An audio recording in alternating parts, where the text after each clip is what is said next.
This is lecture 53, and this lecture is about homogenization, which is how would we convert a problem about non-graded rings in which we know from to a problem about graded rings and ideals, which there are some techniques that there are some advantages which we saw in the last lecture of why we should worry about projective space. So this is the idea behind it. This is what we should do. We do. Okay. So let's set up notation. R will be a polynomial ring in n variables. So this is where the inhomogeneous things will be there. And K is a field, and S is a polynomial ring in n plus 1 variables, which I will denote as x1 through xn, same as these, and y. Well, okay, this is x. So y will be used to homogenize. Okay. So let f be inside R. Okay. Write f as some fi, I goes from 0 through d, uniquely with fi homogeneous of degree I,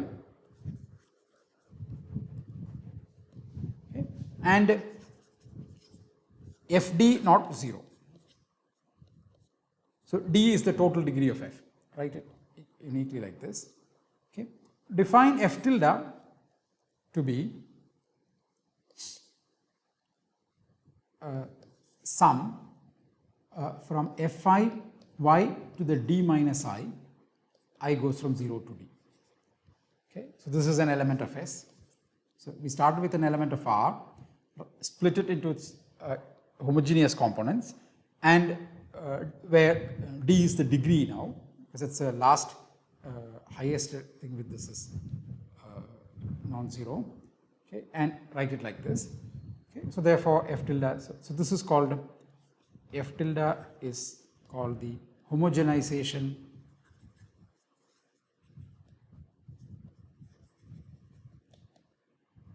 of f with respect to y. Okay. So this is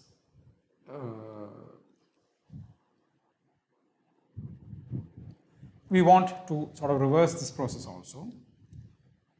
Let G be in S, and whenever we say G elements of S, we mean homogeneous elements, but in this particular case, to define it, it doesn't really matter. Okay. So write, just for the definition, right, G as Ri Yi, okay, I in some non-negative integers, okay, uniquely with Ri inside R. That's just saying S is a polynomial ring over R in one variable, so we can write it like this, uniquely. So write it like this. Define the dehomogenization,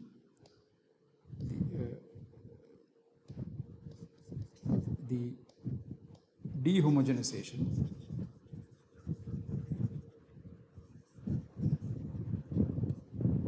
of G is just this, yeah, there's y to the I here, just the sum of the Ri.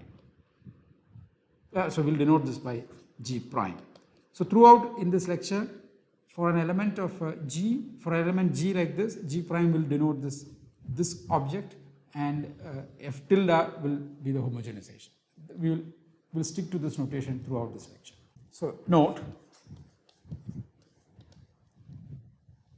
if we take an f in R and we homogenize it, so now in the degree deficient parts we are multiplying by enough copies of y, and then we take the prime.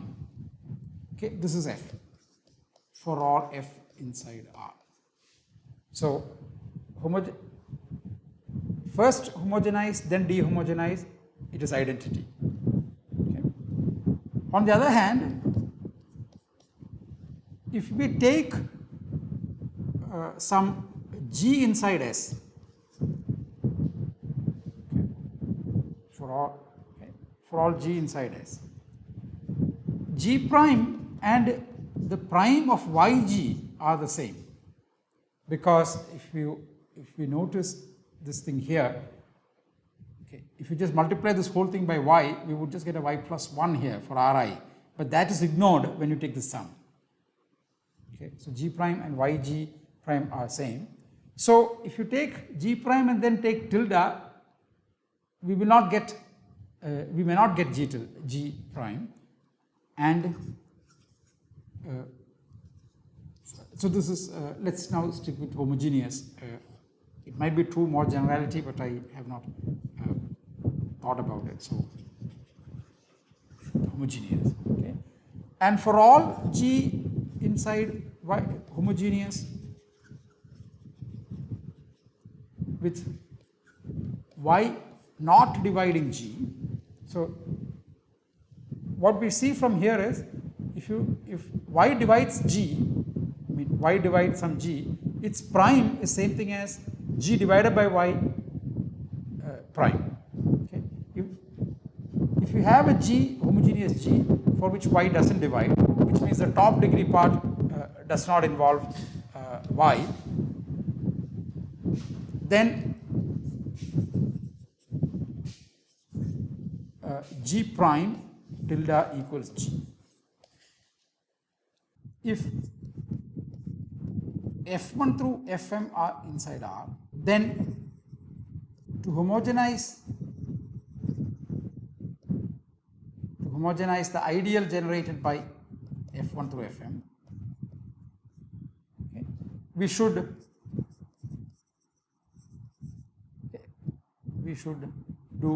take F1 tilde, the homogenizations of the individual, the generating set, and then saturate out Y. Okay. This is the correct ideal to look for, is what we want to prove. Okay. So it takes a little bit to prove the statement, to make the precise statement what we want. The notion of what we will do is what is called projective closure. So when we get to that point, I will define those things. So this is where we are headed. We want to understand that if you want to homogenize, the correct object to look for is homogenize the generating set, and then, so now this is an ideal inside S, saturate out Y. Okay, so in this direction, let's get this lemma. Let phi from S to R be the ring map, okay, with that is identity on K, then x1 through xn, and y maps to 1. So xi is mapped to themselves.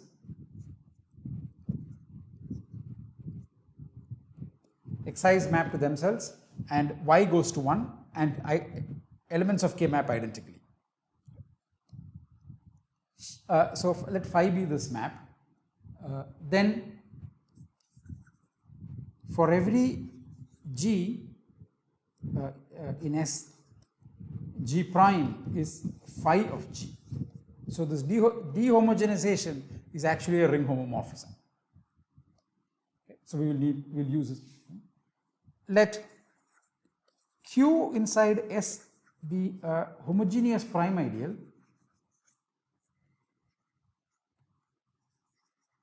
not containing Y.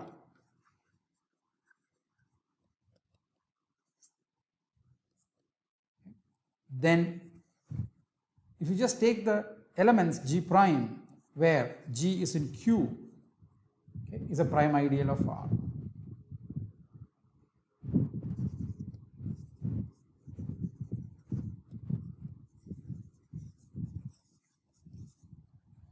Okay.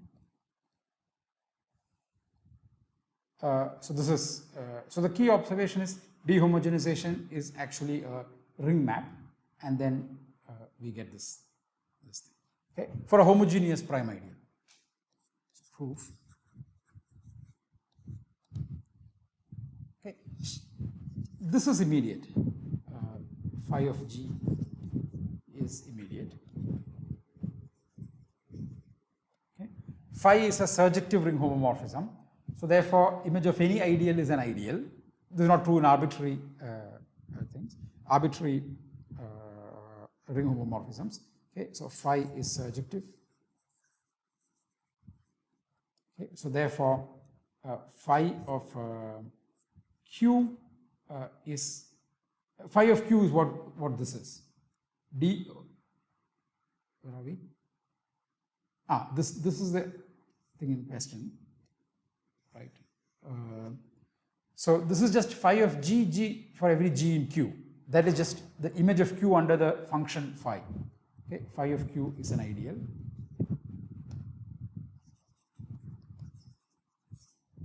Okay. Now, okay, so we want to prove that this is a proper ideal. Okay. So it is a proper ideal.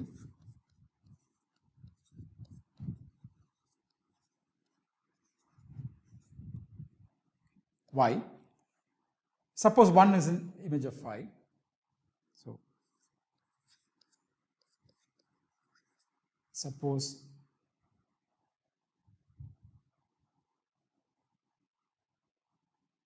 uh, 1 is in the image of, is in phi of Q. Okay. This means that we can write 1 as phi of something plus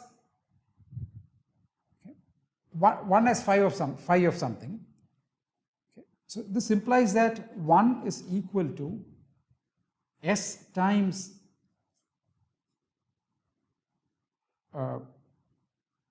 maybe I should just clarify this. Okay.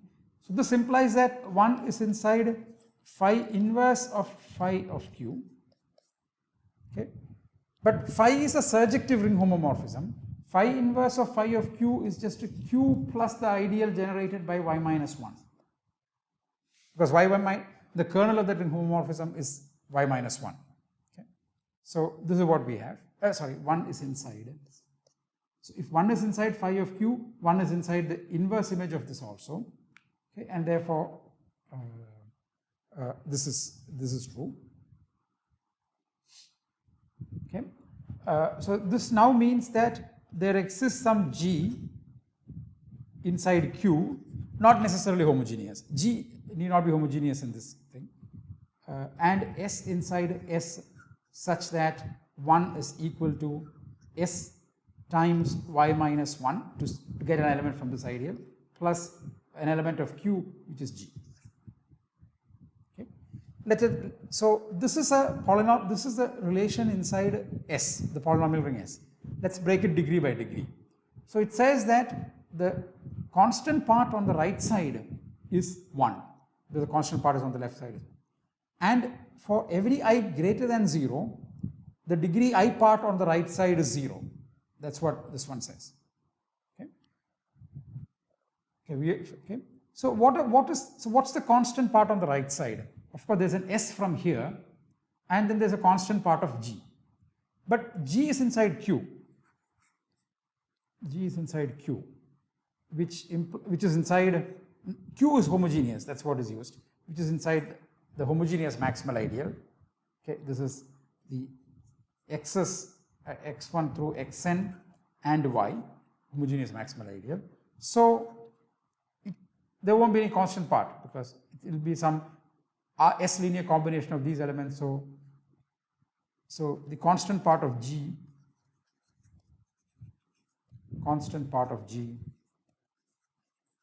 is 0, which now implies that S is equal to minus 1.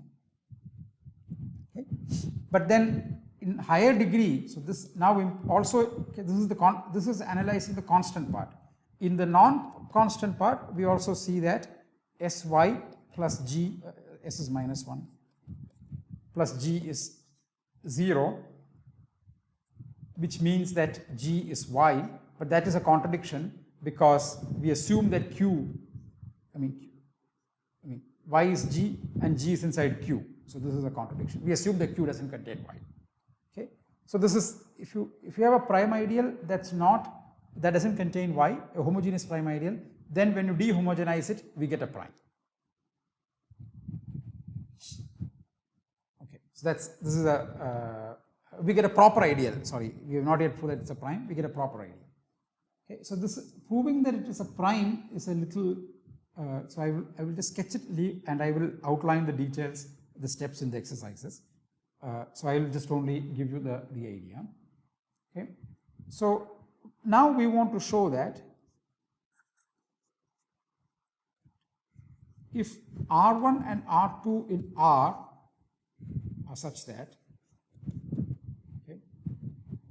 R1 R2 is equal to G prime, meaning phi of G, for some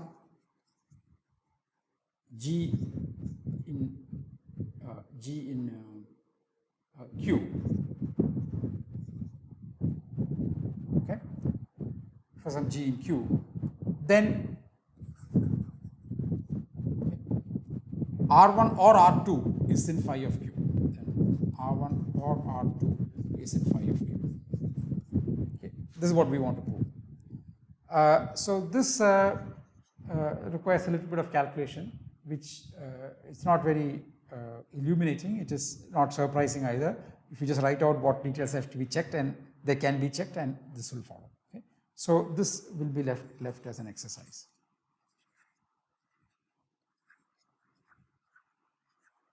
Okay. So we'll assume that we have proved the lemma.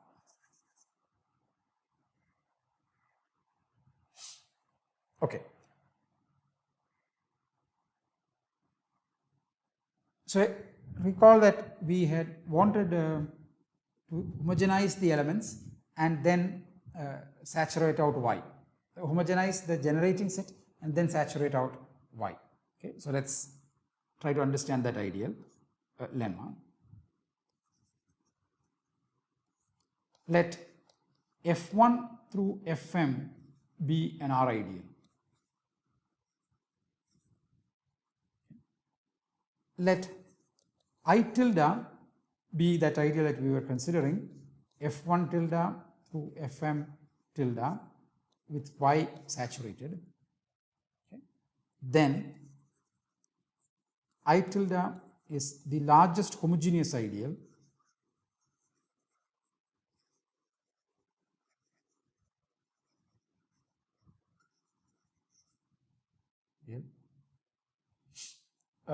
ideal inside phi inverse of I.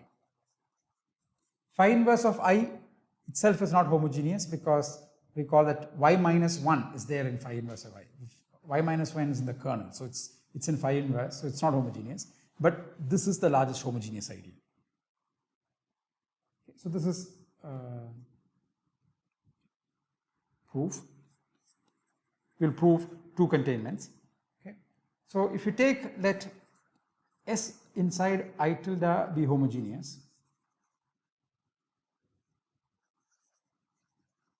So we want to prove that I tilde is inside phi inverse of I. I tilde is a homogeneous ideal. So if you just prove homogeneous elements inside here are inside this, then I tilde will be homogeneous. Okay. Then if you apply phi to S, which is just dehomogenize S, okay, notice that if we this is just S dehomogenizing of this thing, but if we take S and then multiply by any power of y and then dehomogenize it, we won't get anything different. Okay, so it's the same as this. But for large enough n, this is inside this ideal. Okay, so it can be written as an S linear combination of these things. And then when you dehomogenize that, okay, we would see, so when we dehomogenize that, let's go back here. Okay. if you take an element of R, homogenize and then dehomogenize, we would just get the element back. So therefore, this S y to the n for large enough n is in this ideal generated by the homogenizations. Therefore, it can be written as some S linear combination of these elements. Dehomogenize, which means it's a ring homomorphism. So it is an R linear combination of their respective dehomogenizations. But F1 tilde dehomogenization is F1. So this is inside I. Okay. So this proves that S is inside phi inverse of I. But I tilde, as I said, is homogeneous. So now this implies that I tilde is inside phi inverse of I. Okay. So let me just quickly say this once more here. Phi of S is S tilde and the tilde of S times any power of Y, they are the same. Okay. So we can multiply. Okay. And okay. So then after we multiply, it would come inside this ideal generated by these tildes, okay, S linear combination of these Fi tildes. When you apply the prime here, which is to apply the ring homomorphism phi, it would be phi applied to the coefficients, phi applied to them, ring homomorphism. Okay, the Fi tilde prime is just Fi. So now an S linear combination becomes R linear combination, and that is I. Okay, so this proves this. Okay, so this proves one direction, this direction. Now let's take a homogeneous element inside here and we want to prove it inside here. So let S be in phi inverse of I be homogeneous. Okay. So we want to show that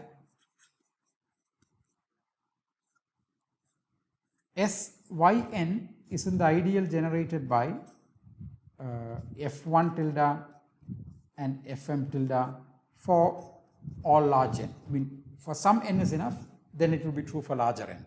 Okay, so this is inside here. So we want to show this. This is the homogenizations of the generating set, not okay. If Y divides S, since we only have to prove this, okay, we can rewrite this. Okay, we can write S y to the n as S divided by Y. Remember, this is a UFD, so it makes sense to write such things. Okay, times y to the n plus 1. Okay. So we can adjust these, the number of times the y appears and divides S on this factor, and we can just remove this thing here, okay, and so on. Okay, so therefore, without loss of generality, Y doesn't divide S. Okay, so we have taken a homogeneous polynomial, and then we can assume therefore that that's not divisible by Y. So now write phi of S, which is the dehomogenization, as so this is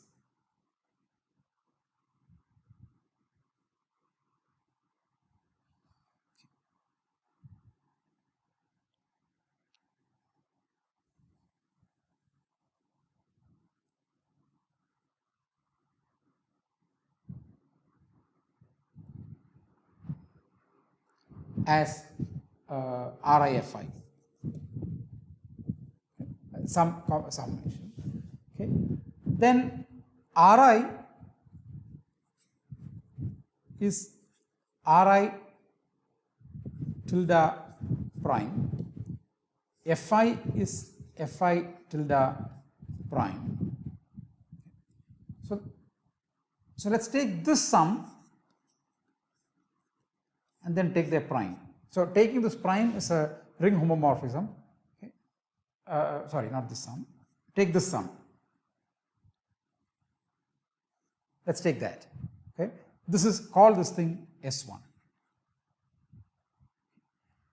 Taking applying prime, which is applying the ring homomorphism phi, is a ring homomorphism. I mean, it is a ring. Therefore, S1 prime is same thing as S prime. Okay. So we have two homogeneous elements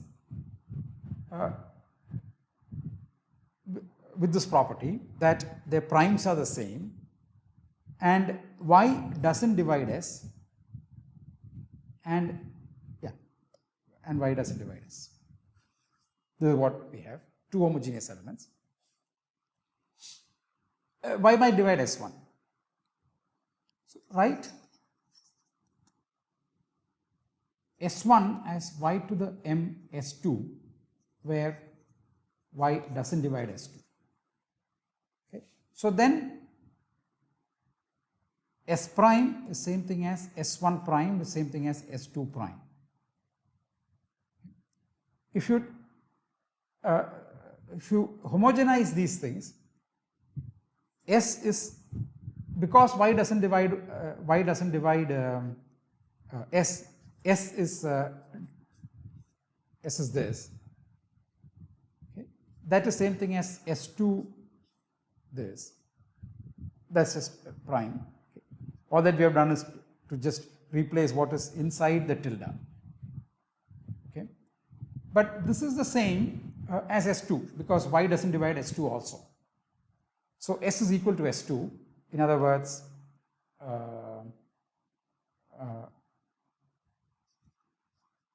S is equal to S2, and the point here is that this is in that ideal.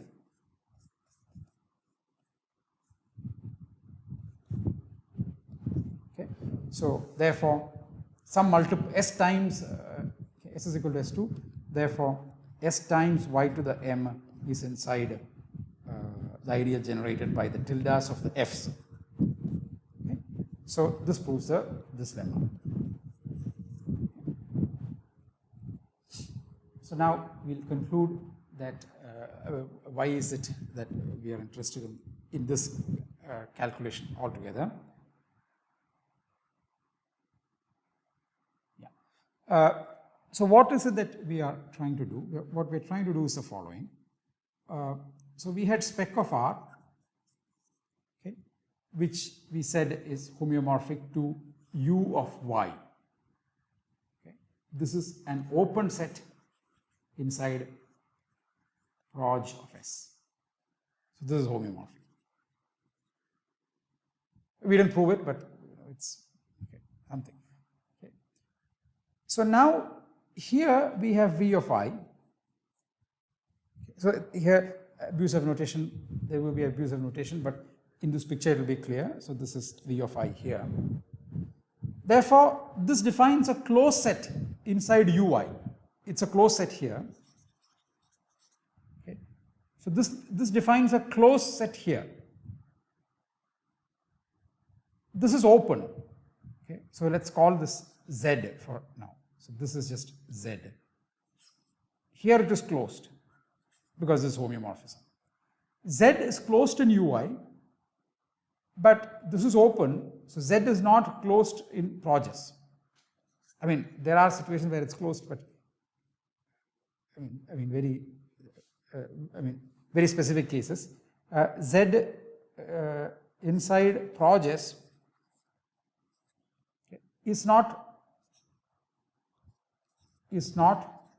closed in general.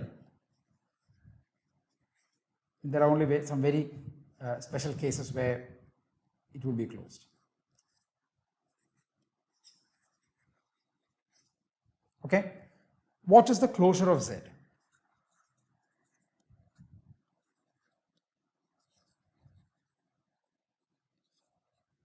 In projes. Okay. So this is often referred to as the projective closure of V of I in that projective topological space.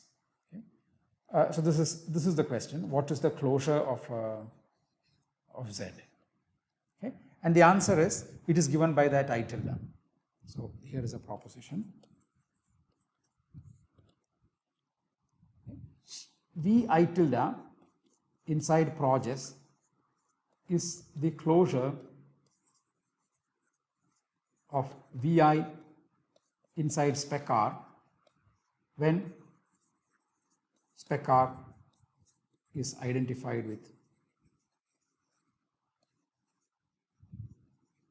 with U Y inside. This is an open set inside Rogers. Okay. So this is a proposition.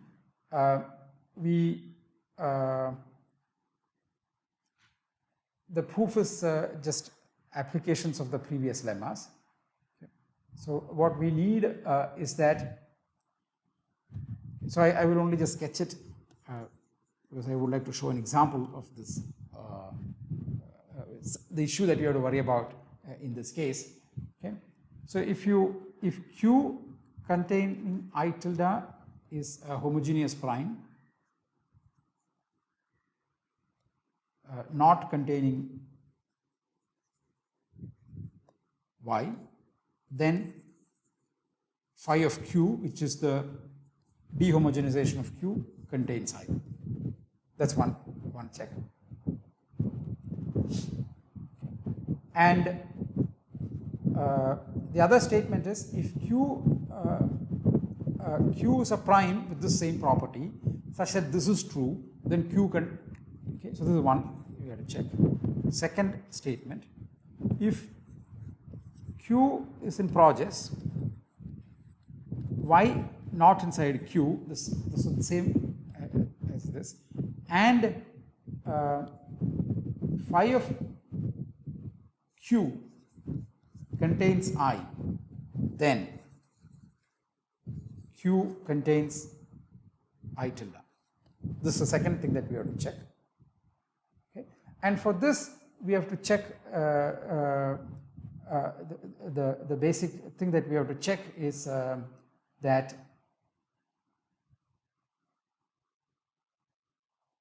so to do this, we need to check that Q is the largest homogeneous subideal of phi inverse of phi of Q. Okay. So if you check these things, then this proposition will be proved. Okay. So I want to show an example here using Macaulay, and to see to show why the saturation is necessary. In fact, how it can easily be done without proof. Okay, so this is the example. You can ignore this if you start your Macaulay session afresh. At this point, you can ignore this. This is to restart the Macaulay session. I wanted to forget what the x, y, and z were. Okay, so now redefine everything. That's just a restart. You can ignore this input and this output, okay, if you're going to start a new session. So S is the polynomial ring in 5 variables and 6 variables, x1 through x5 and a z. And we use monomial order Glex because we want to see some, be able to see an issue. Okay. So now let's take an ideal x1 x2 squared minus x1 x2 squared minus x3 squared, so it's a cubic minus a degree 2. Similarly, x1 x4 squared minus x5 squared, degree cubic minus quartic, cubic minus quadratic. And then we ask the homogenize is the Macaulay command, homogenize f with respect to z. And so apply the function f goes to homogenize f goes to z to the list flatten entries gens I. Gens I is a matrix. Entries will give a list of lists of that matrix, and flatten will give just them in one list. So take this list and then apply this function and then construct the ideal. So we got this ideal. Then we just ask for it to generate a Grosvenor basis and show its. So Grosvenor basis involves these two polynomials, and the S polynomial between these two, multiply this by x to the x4 square, multiply this by x3 square and take the difference, and that's here. Sorry, x2 square. multiply this by x4 square and multiply the second polynomial by x2 square, and then take the difference, and that's inside here. Okay, so this is that's also okay, and its leading term is not divisible by these, so we need that also. Okay, so now let's homogenize. Let's homogenize these things, okay? And in that, let's saturate Z. So we got this also. Okay? But if you look at, we already, sorry, this is just, I just repeated this command without. Okay. So the reason is that, if you just take the homogenizations of the polynomials, then this polynomial x3 square, x4 square, z minus x2, x5 square, z is there in the ideal, which is just nothing other than just doing the S polynomial calculation for this pair. For this, it is nothing more than just doing the S polynomial calculation. Even if you had a z here and a z here, which was for the homogenization, the S pair cancellation would be the same, and we would just get a instead of this thing here, we would just get z times this. Okay? That's what this thing here is. So we need to saturate this, since we don't want associated primes that correspond to components of I. Okay? And so we saturated that, and we got this one. And so what really has done is, we took a Grobner basis in G-Lex for this one. Then we saturated that. So this one, when we saturated, we would get a z here. That is what this is. This one, when we saturate, we would get a z for the second term, zx3 squared. That's this term. And this is homogeneous. So when you saturate it, it just comes, when you homogenize it, it just comes as it is. So the idea is that if you take a G-Lex Grobner basis with the variable, the homogenizing variable at the end, then you take a Grobner basis for that thing and just homogenize that, we would get a Grobner basis for the homogenization. Okay? And we do have to worry about saturating, saturating the f1 tilde up to fm tilde if it's not a Grobner basis. Okay, so this is the algorithm, and okay, so this is how we translate problems about non-graded things to graded things. Okay. In the next lecture, we will look at a couple more things about graded algebras, graded quotients of polynomial rings.